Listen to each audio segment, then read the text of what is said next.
ये जो टेबल होता है 7 का 7, 7 14, 7 21, 7 चौक 28, 7 5 35, ये एपी में है कि जीपी में है, पहले ये हमको जानना है। कुछ आदमी एपी, कुछ आदमी जीपी।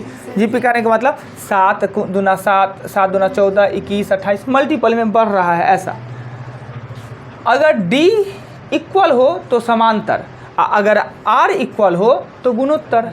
तो ये अगर डी निकालेंगे तो 14 में से 7 निकालेंगे तो 7, 21 में से 14 निकालेंगे तो 7, डी समान है। गुणोत्तर करने के लिए 14 में से 2 दे देंगे, 7 दे देंगे तो होना 2। फिर 21 में हम 14 से दिए तो कहाँ आया 2? आया 2। तो ये गुणोत्तर है, लगता है गुणोत्तर की तरह गुना में, पर गुणोत्तर में आर समान होना चाहिए, रेशियो समान। अभी आप लोग पढ़े हैं चैप्टर, इसलिए जो टेबल होता है वो समांतर श्रेणी में होता है। अब गुना करके लिखते अलग बात है, अब जोड़ के भी लिख सकते हैं। और 7 का लिखेंगे 7, 7 में 7 जोड़ेंगे 14, 7 में 7, 14 में 7 जोड़ेंगे 21, 21 में जोड़ेंगे 28, 28 में 7 जोड़ेंगे 35। जोड़ के नहीं हो रहा है, पर उसको गुना जबरदस्ती हम लोग बनाए हुए हैं, जोड़ के भी लिखाता है। अब बचपन में अधिकतर लोग यही करता है, याद नहीं है तो मैंने जोड़ के कहा था, जोड़ के लिख लिए क्या। हाँ, ऐसे होना चाहिए। तो जो टेबल होता है मल्टीपल में हम पढ़ते जरूर है, 2 का 2, 2 दूना 4, 2 3 6, पर होता है ये एपी में होता है। और इसका जब औसत निकालना है तो हम पहले एन पे चर्चा करेंगे। एन कितना है? 5, यानी कि विषम। विषम है तो बीच वाला पद होता है। बीच वाला पद निकालते कैसे थे? n + 1/2, यानी तीसरा पद होगा, यही होगा ना। आइए, सम रहता तो फर्स्ट एंड लास्ट को जोड़ के दूसरा भागा दे देते हैं। क्लियर? आइए, 8 एग्जाम्पल हमने बताया है, तो पहले टोटल एग्जाम्पल को करेंगे।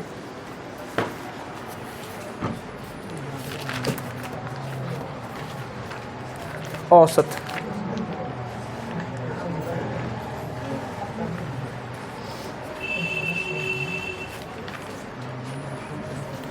नौ पे चलते हैं। एग्जाम्पल 9, कल 8 तक बताया है 9 पे। कहता है एक कक्षा में 24 छात्र हैं, छात्रों की संख्या है वो है 24। और यहाँ अलग अलग ऊंचाई के सब लड़के हैं, 24 को हैं, अलग अलग ऊंचाई के हैं। इसमें 6 का ऊंचाई 1 मीटर 15 सेंटीमीटर, तो 6 का कुल ऊंचाई कहता है 6 गो लड़का इसमें से हैं, वो 1 मीटर 15 सेंटीमीटर के हैं, औसत ऊंचाई 6 का। तो 6 का कुल, हमने कहा चैप्टर औसत का है, हमेशा आपको कुल करना पड़ेगा। कुल के लिए संख्या और औसत को गुना करते हैं, और औसत निकालने के लिए भागा करते हैं। तो 6 का है 1 मीटर 15 सेंटीमीटर को हम 115 सेंटीमीटर लिखेंगे और 690 लिख लेंगे।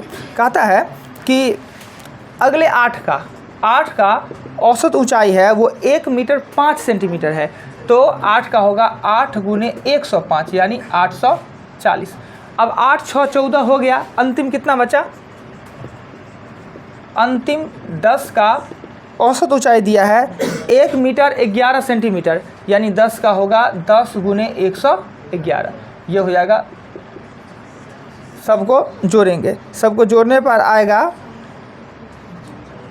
2640 सेंटीमीटर।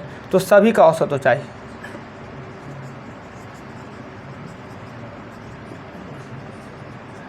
2640 बट्टा नीचे में कितना देंगे? 24 ना। ये करने पर 110 सेंटीमीटर या 1 मीटर 10 सेंटीमीटर आंसर होगा। कोई आपत्ति किन्हीं को? यहाँ पे 24 को स्टैंड है, सब अलग अलग हाइट के हैं। पहले 6 को लंबे वाले को छांटे, उसका औसत 1 मीटर 15 सेंटीमीटर। फिर सबसे छोटका वाला को छांटे 1 मीटर 5 सेंटीमीटर, और अंतिम में जो 10 बच गया उसका औसत ऊंचाई 111, 1 मीटर 11 सेंटीमीटर। तो हमने सबका निकाल लिया, टोटल निकल गया, और सभी का औसत हमने निकाल लिया। क्लियर? कोई आपत्ति? नेक्स्ट बता दें। 9, नोट करने का अगर कभी इच्छा हो तो नोट कर सकते हैं, नहीं तो फोटो भी खींच सकते हैं, नहीं तो फिर वीडियो में देख सकते हैं। क्या अगर नोट करने में टाइम हम वेस्ट करते हैं तो क्वेश्चन कम हो जाता है। पहले हम जो 15 क्वेश्चन पढ़ाते थे, वीडियो लगाने के बाद अब 20 क्वेश्चन उसी टाइम में पढ़ा सकते हैं, चूँकि टाइम का थोड़ा बचत हो जाता है। 10, 6 सदस्य के एक परिवार का औसत आयु 27 वर्ष है। 6 सदस्यों का कुल आयु 27 है, उसको 6 से गुना कर देंगे तो 7 छक होता है 42 का 2 4 और 162। 162 कोई दिक्कत नहीं। कहता है 6 सदस्यों के एक परिवार का औसत 27 वर्ष है। जैसे सबसे छोटा बच्चा है वो 7 वर्षों का है, सबसे छोटा है वो 7 वर्षों का है, तो परिवार के अन्य सदस्यों का औसत आयु छोटे बच्चे के जन्म के समय क्या होगा।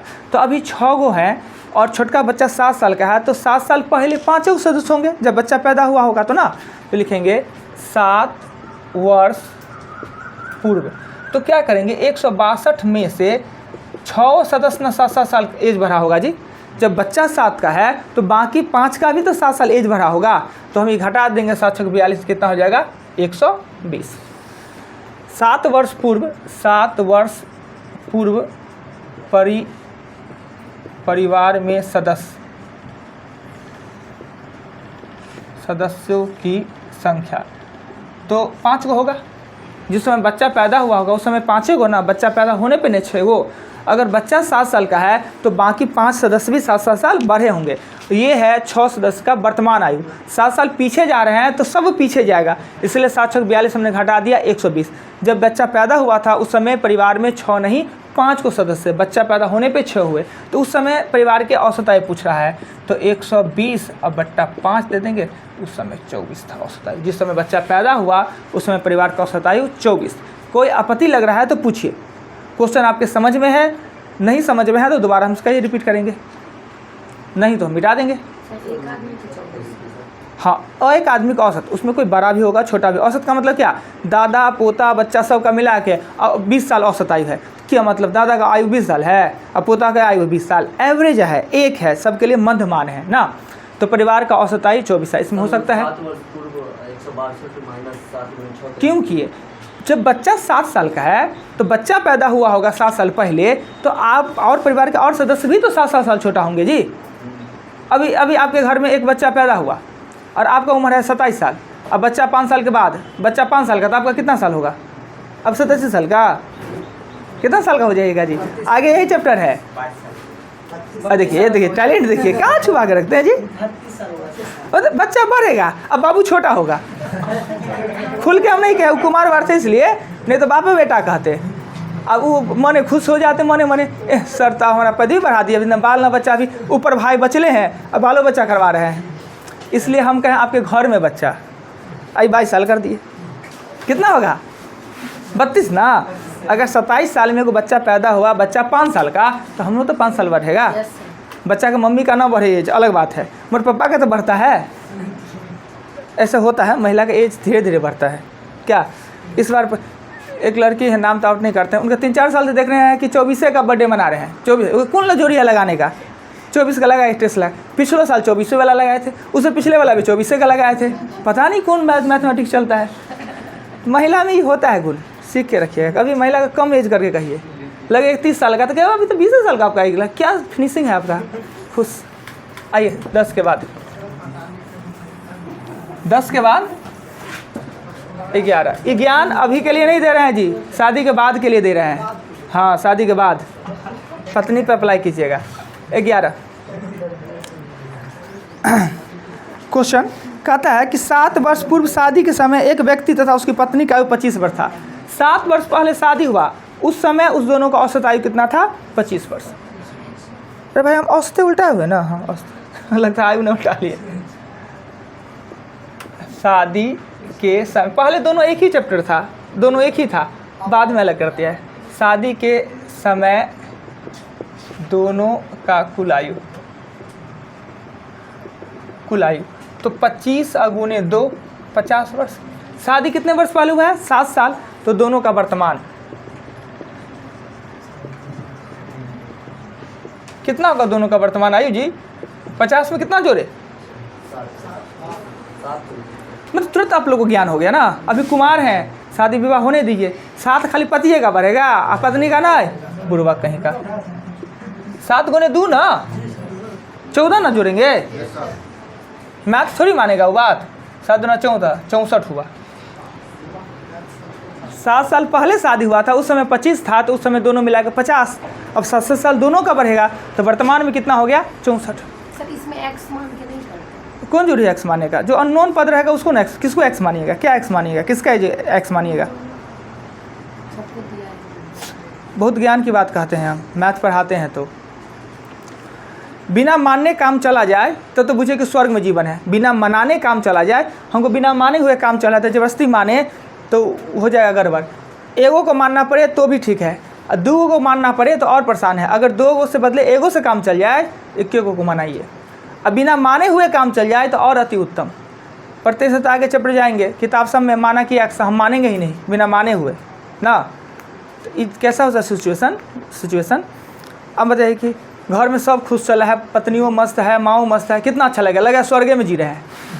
एगो बमक जाए, अगर एगो ठीक है तो एगो बमक ही हो गया। अगर माँ बमक गई, पत्नी ठीक है तो मरहम थोड़े लगा देगी, पत्नी बमगल है तो माँ मलहम। अगर दोनों बमक जाए तो जीवन लगेगा कि यहीं पर पृथ्वी पे अभी नर्क का वास हो रहा है।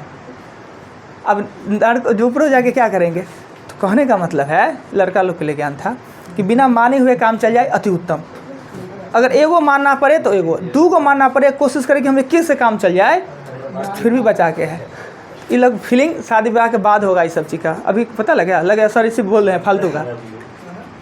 नहीं ना है जी शादी ब्याह वाला कोई इसमें? कौन है जी? नहीं, अब तो अथी सर्टिफिकेट वाला ना हो, ब्लैक वाला हो सकता है। अब क्या है कि अब 7 साल हो गया, शादी के समय 50, अभी है 64। अब 7 साल हो गया, 7 साल में तो भाई कुछ प्रोग्रेस होगा। प्रोग्रेस होना चाहिए, 7 साल में 2-3 को बच्चा होना चाहिए, मगर संयोग से सब लोग हैं एक ही बच्चा हुआ है।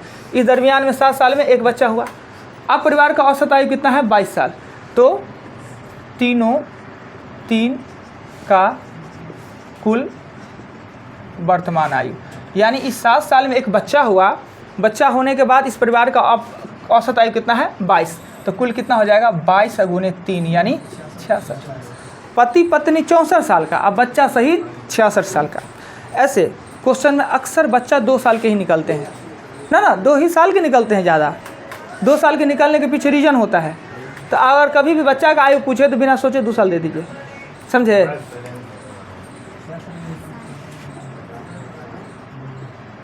बच्चा का आयु 66 में से 64 घटा देंगे तो 2 वर्ष ना।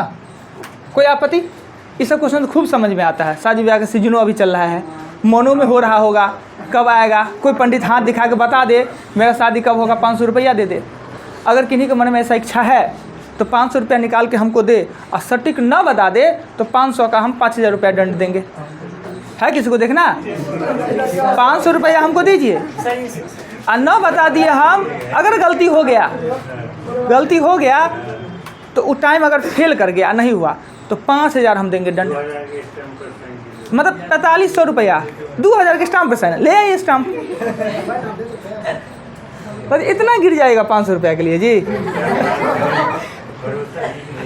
11 एग्जाम्पल 12। और गलती से हम हाथों नहीं दिखाइएगा, हम ब्लैको खाता सब खोल देते हैं। तो वो लड़का का खुल गया था, अब बेचारा कह रहा था वीडियो चल रहा था और खुल गया। विनयकांत है, अब कहने कि सर वीडियो का डिलीट कर दीजिए ना, वीडियो का डिलीट कर दीजिए ना। अब डिलीट कैसे हो?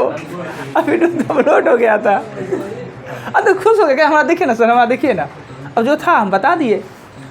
बाद में हमको कुछ पता नहीं, सब कह रहा था, पूछ रहा था सर सही बोले हैं। तब उर्मी कहते हाँ सर को कैसे पता हो गया, सर सही बोल दिए।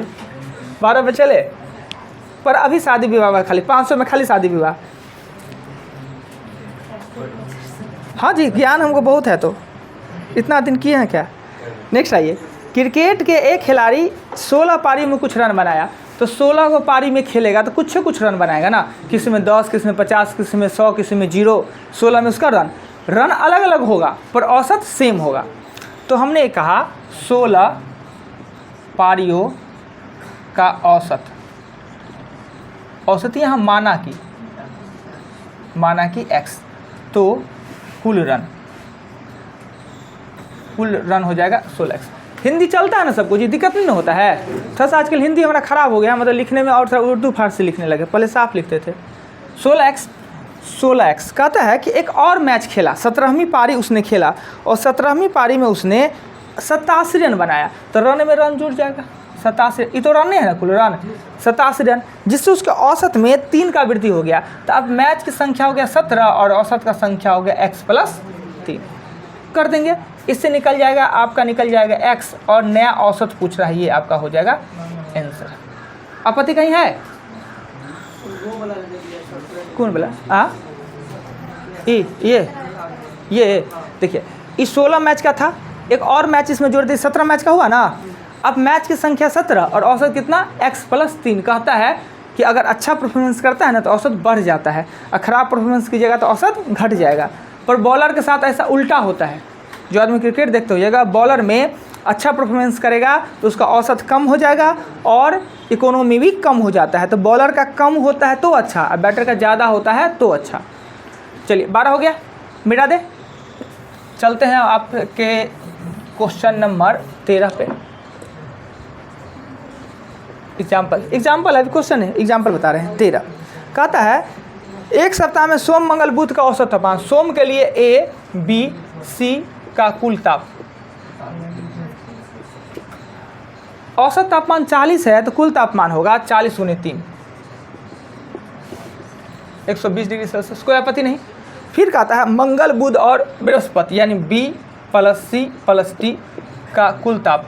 औसत ताप दिया हुआ है आपको 41 डिग्री सेल्सियस, 41 डिग्री सेल्सियस तो हो जाएगा 127 डिग्री सेल्सियस। कहता है कि यदि बृहस्पति का तापमान, D का तापमान अगर 38 डिग्री सेल्सियस है तो A का तापमान क्या होगा? आराम से इतना चीज़ लिखने के बाद आपको खुद दिखता होगा कि हम A कैसे निकालेंगे।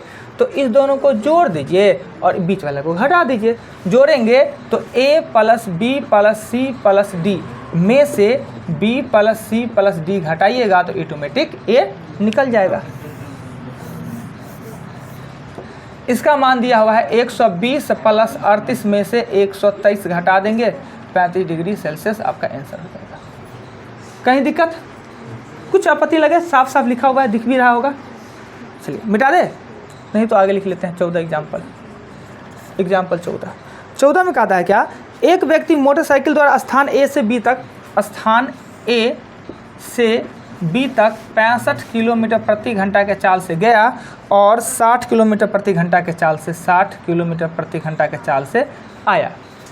औसत चाल क्या होगा? तो औसत चाल का हमने फार्मूला लिखाया है कुल दूरी बट्टा कुल समय। इनमें दूरी है दिया हुआ? नहीं दिया हुआ है।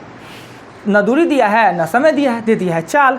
जब चाल दे दे और दूरी समान हो तो सूत्र यूज करते हैं औसत चाल बराबर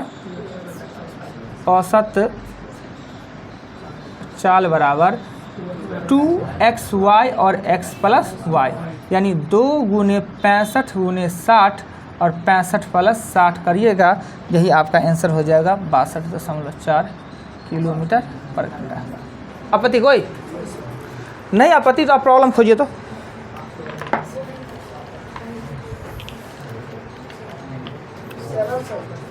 क्या 7 सीधे? ठीक है, 7 और 12 बताएंगे ही नहीं अभी? 12 नहीं बताएंगे, इसलिए नहीं बताएंगे कि हमें आता नहीं। अजी बीच में कभी कभी कोई क्वेश्चन नहीं बताते हैं, इसका मतलब क्या हुआ? मन में आप लोगों का क्या आता है? कुछ नहीं आता है? खराब बात नहीं आता है? हाँ, क्या आता है? क्या बात आता है?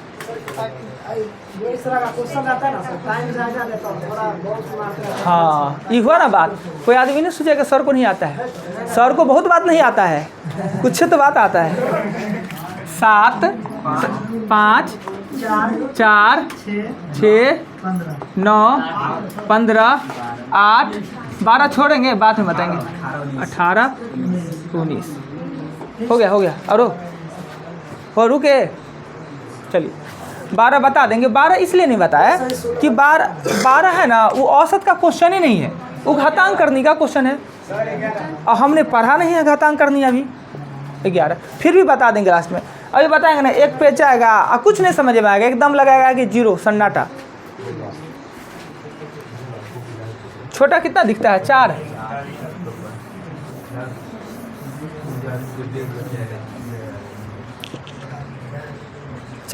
चार में कहता है क्या? 100 तक सभी प्राकृतिक संख्या का औसत क्या होगा? 100 तक प्राकृतिक संख्या का, तो n का मान है 100। आप प्राकृतिक संख्या का औसत का फॉर्मूला अपने से ना पूछे थे जी? क्या नाम हुआ आपका? नाम क्या हुआ? सुनिधि। पूछे नहीं थे नाम क्या आपका? कैसे नहीं पूछे जी? 3-4 बार पूछेंगे तो याद होगा, सुन ही लिए। चलो हाँ, औसत क्या पूछे थे, फार्मूला क्या बताए थे आप, प्राकृतिक संख्या का औसत?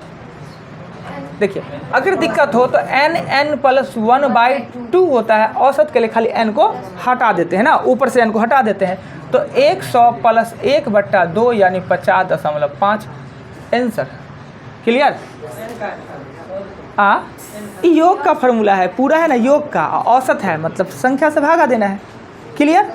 आइए 4 के बाद 5 में कहता है 100 तक सभी प्राकृतिक सम संख्या का, तो 100 तक सम, तो इसमें n कितना होगा? 100 तक सम है तो n कितना होगा? 50 है ना, 50, और सम का औसत होता है n+1। इतना याद रहेगा तो क्या दिक्कत है, 51 हो जाएगा आंसर। क्या सब नोट्स में लिखा हुआ है जी, नोट्स को अच्छा से पढ़ लिए, बस कुछ है ही नहीं, तब तो हमारा ज़रूरत नहीं है। 5 के बाद 6 कहता है 1 का स्क्वायर 2 का स्क्वायर डॉट डॉट डॉट है 7 का स्क्वायर ना, और n का मान कितना है? 7। ये वर्गों का योग है ना, वर्गों का योग का फार्मूला होता है कि 2n+1/6। औसत यही फार्मूला होता है वर्गों का योग का, तो n के जगह पर दे दीजिए 7, तो ये हो जाएगा 15 + 8/6, 3 दूना 3 पंचे 4, और ये हो जाएगा औसत 20। जब याद है तो क्या दिक्कत ना। आगे 6 के बाद चलेंगे 7 नंबर में कहता है क्या कि ये n+1 n+2 n+3 AP है ना, क्रमांक संख्या है ना, अंतिम में क्या है, n+4 है, n+4 है और n+5 है। 1 2 3 4 5 6, क्या ये AP है ना जी? ये AP नहीं है, AP लगातार संख्या। और n का मान कितना है? n का मान कितना है? 6 मतलब सम, फर्स्ट और लास्ट को जोड़ के 2 से भागा, तो n और n+5/2, इसको जोड़ने पर होगा 2n+5/2। आंसर यही हो जाना चाहिए, पर किताब में थोड़े बदमाशी किया है, क्या इसको 2 पार्ट में, नहीं जी, कॉमन नहीं लिया है, ऐसे लिख दिया है, ये दोनों के लिए है, और 5/2 इसे 2 काट दिया है n, इसको पट्टा का जोड़ करना फिर वही हो जाएगा। थोड़े बदमाशी किए हुए है आंसर निकालने में ना। आज जो क्वेश्चन मान लिया, आज से क्वेश्चन बना रहे हैं, आज एब्सेंट मारे हैं जो आदमी, कल यही क्वेश्चन फिर पूछेंगे, है वाजिब जी। वीडियो में कितना सुंदर से तो दिख रहा है सब कुछ, वीडियो से कोशिश नहीं कर लेंगे? इतना कोशिश मत कीजिए कि सर को पैसा कौन देगा, घरे बैठ के वीडियो में मार देंगे, ये काम नहीं चले होगा, होने वाला है। 1-2 दिन तो लगेगा, उसके बाद मिटावे।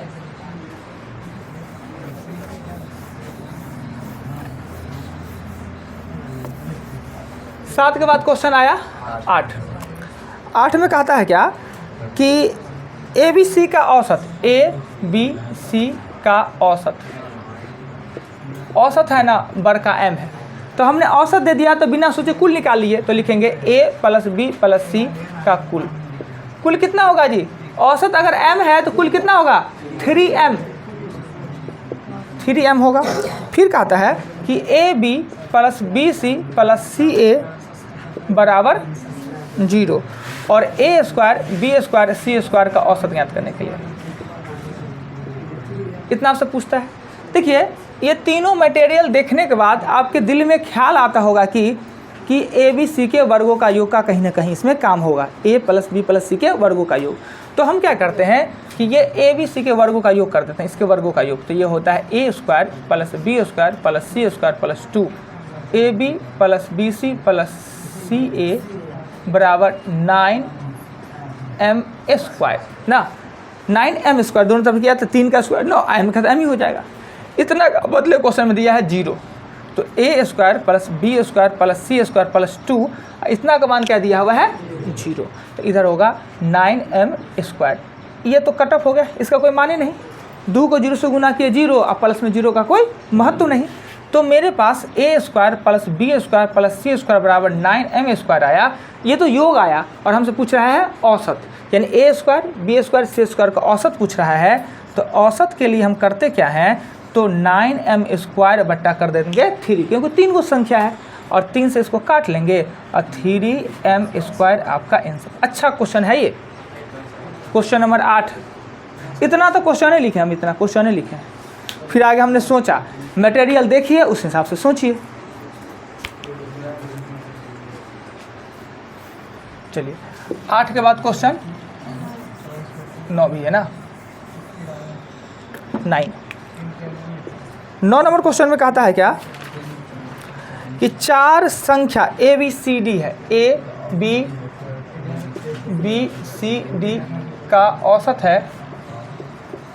है वो बड़का ए है, बड़का ए बी सी, छोटका ए बी सी डी का औसत है बड़का ए, तो हम लिखेंगे A plus B plus C plus D का कुल। हमने 100 बार कहा कि अगर औसत दिया है तो कुल निकालिए, और यही करना ही होगा हमेशा, है चैप्टर औसत का, निकालना होगा कुल। तो अगर 4a लिख दे तो कोई दिक्कत नहीं ना, दिक्कत 4a कैसे हुआ। अब कहता है आपको कि a b c d और 3a/2 का औसत ज्ञात करें, इसका औसत ज्ञात करें, औसत। तो औसत ज्ञात करने के लिए हम क्या करेंगे, a plus B plus C plus D plus 3a/2 और नीचे में दे देंगे 5, 5 को संख्या है ना 5। इसका मान पता है हमको कि 4a प्लस 3a/2 5 है ना जी। ये छोटका ए बी सी डी का मतलब 4a होता है ना। अब इसको जोड़ेंगे 4 में 8, ऊपर में हो जाएगा 11a/2 और नीचे में 5, 2 नीचे चला जाएगा तो 11a/ हो जाएगा 10 आपका आंसर। देखिए क्वेश्चन को एक बार, किताब को भी देखिए, आपने कोशिश करके आया है, पढ़ के आया है, तब हम यहाँ पे पढ़ते हैं फिर बताते हैं।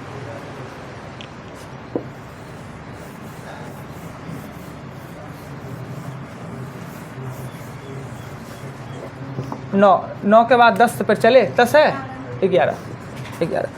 11 में कहता है क्या कि ए बी सी डी और ई 5 क्रमागत संख्या है। क्रमागत संख्या मतलब कंटिन्यू, लगातार, यानी ए पी में है। तो इसका औसत पूछ रहा है। हम पता है कि औसत इसका बीच वाला सी होगा, औसत क्या होगा सी, पर इस सी प्रकार से और नहीं दिया, ऑप्शन को उलट पलट के दे दिया। इसका औसत अगर हम निकालते हैं, औसत निकालते हैं तो औसत होगा a plus B plus C plus D plus E by 5। क्या ऑप्शन में कोई ऐसा दिया हुआ है तो आंसर होगा, नहीं तो इनमें से कोई नहीं, ऑप्शन में कोई ऐसा नहीं दिया गया है। क्लियर, चलिए ऑप्शन होगा डी, इनमें से कोई नहीं। हाँ तो एपी में है तो क्या, एपी में है तो बीच वाला औसत हो जाएगा, पर ए बी सी डी में ऑप्शन नहीं दिया है। तो हम देखें इस वाला में दिया है ए प्लस बी जोड़ गुना करके दिया है, तो 5 को जोड़ेंगे 5 से भाग देंगे, ऐसा ऑप्शन में है, देखिए ना ऑप्शन में नहीं होगा ऐसा, तो इनमें से कोई नहीं। 11 के आगे 15 में कहता है 3 संख्या में, 3 संख्या है, 1 2 3 संख्या है।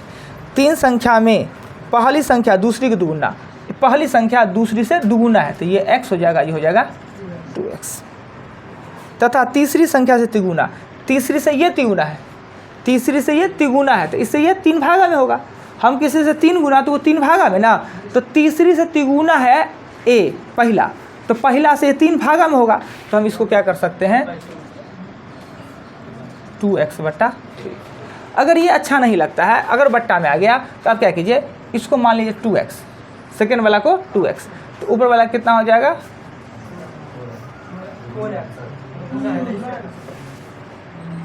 3x मान लीजिए, बट्टा में 3 आ रहा है तो 3x, इसको अगर 3x मान लेते हैं ये हो जाएगा 6x, ये हो जाएगा 2x। देखिए इससे ये दुगुना हुआ, इससे ये तिगुना हुआ, हो गया ना। अब कहता है इसका औसत, यानी कि 6x plus 3x plus 2x का औसत कह रहा है किताब में कि औसत दिया हुआ है 10, औसत दिया है 10। तो कहता है कि सबसे बड़ी संख्या क्या होगा, क्रॉस करेंगे तो 30, ये होगा 6 2 9 2 11, नहीं कहीं गलती पर आ गया जी। 3 संख्या में पहली संख्या दूसरे से दुगुनी है और दूसरी संख्या तीसरे से, गलती हो गया है, ठीक कर लेते, इनमें क्या है, एक को मिटा दिए। और देखिए हमेशा छोटा वाला को मान लीजिएगा ना तो बहुत आसान हो जाता है। कहता है कि पहली संख्या दूसरी से है, दूसरी संख्या तीसरी से, तो तीसरी संख्या को मान लीजिए x, तीसरी संख्या से 3 गुनी है तो इसको मान लीजिए 3x, इसको मान लीजिए ना। पहली संख्या दूसरी की दुगुनी, हो गया दुगुनी, और दूसरी संख्या तीसरी की तिगुनी, तो हो गया तिगुनी। सबसे छोटा को मान लीजिए, काम आसान हो जाएगा। इसका औसत कह रहा है 6x plus 3x plus x बट्टा 3 बराबर हो जाएगा 10। क्रॉस करेंगे 10x बराबर 30 हो जाएगा और x का मान हो जाएगा 3, x का मान 3। बड़ी संख्या 6x, 6x बराबर 18। क्लियर? वो आप पे डिपेंड करता है कि आप कैसे मानना चाहे किसको। अगर छोटा को मान लेते हैं तो आसान हो जाता है काम। हम गलती पढ़ लिए थे इसलिए गड़बड़ हो गया था। ऐसा ही क्वेश्चन 16 भी है। 16 में कहता है तीन संख्या 1, 2 और 3 गो संख्या है। तीन संख्या में दूसरी संख्या पहली संख्या के 2 गुनी तथा तीसरी के 3 गुनी। अच्छा, हम 15 में 16 को पढ़ लेते थे इसलिए होता था ना। दूसरी संख्या पहली की 2 गुनी और तीसरी की 3 गुनी। अगर ये तीसरी की 3 गुनी है अब पहली की 2 गुनी है, कहते हैं दूसरी संख्या पहली की 2 गुनी है तीसरी की 3।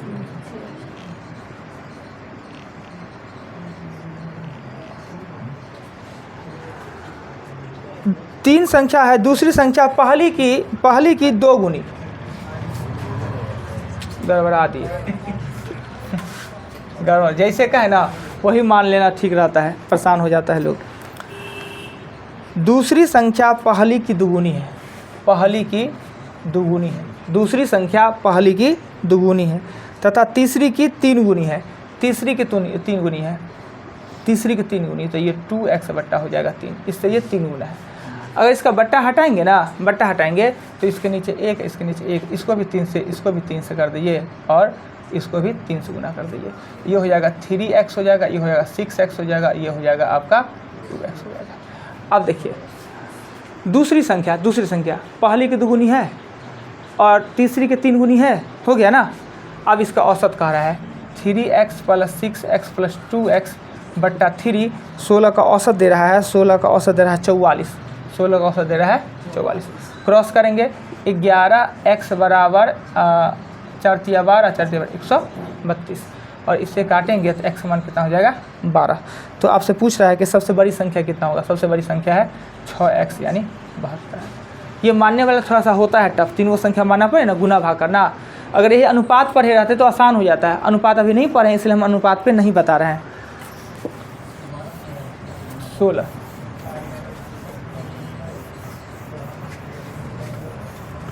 16 के बाद 17 भी है 18 में यही बात।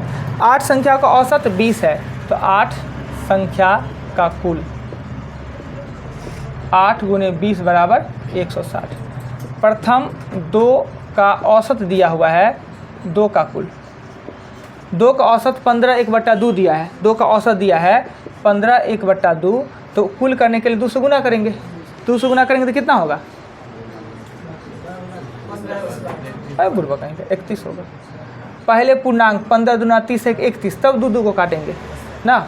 अगला 3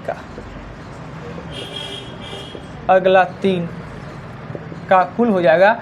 ये दिया 21 पूर्णांक 1/3 दिया है, औसत दिया है 21 पूर्णांक 1/3। तो इसको किससे गुना करेंगे 3 से, तो 21 या 63 64 हो जाएगा। ये कितना हो जाएगा 64। कहता है 8 गो में 2 और 3 5 गो का काम हो गया, 6 7 8 बचा हुआ है।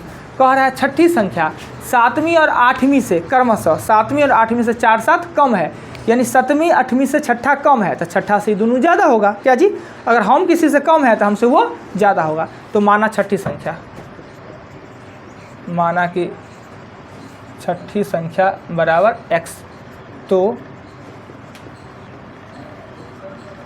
7वीं संख्या होगा x + 4 और 8वीं संख्या होगा x + 7। अब 2 संख्या दिया हुआ है 31, 3 संख्या दिया हुआ है 64, x + 4 और x + 7 बराबर कितना हो जाएगा 160। 8 होगा 160 है ना, दिया हुआ है। इसे सॉल्व करने के बाद x का मान आ जाना है 18। 8वीं संख्या पूछ रहा है, 8वीं संख्या x + 7 18 + 7 यानी 25। क्वेश्चन आराम से था। 8 संख्या का औसत 20 दिया था, प्रथम 2 का औसत, अंतिम 3, अब अगले 3 का औसत, छठा 7वां 8वां का चर्चा दे दिया था और पूछ रहा है 8वां संख्या क्या होगा। एक बार और प्रेम से क्वेश्चन को खूब अच्छा से पढ़िएगा, फिर क्वेश्चन को बनाइएगा। 18 19 भी है,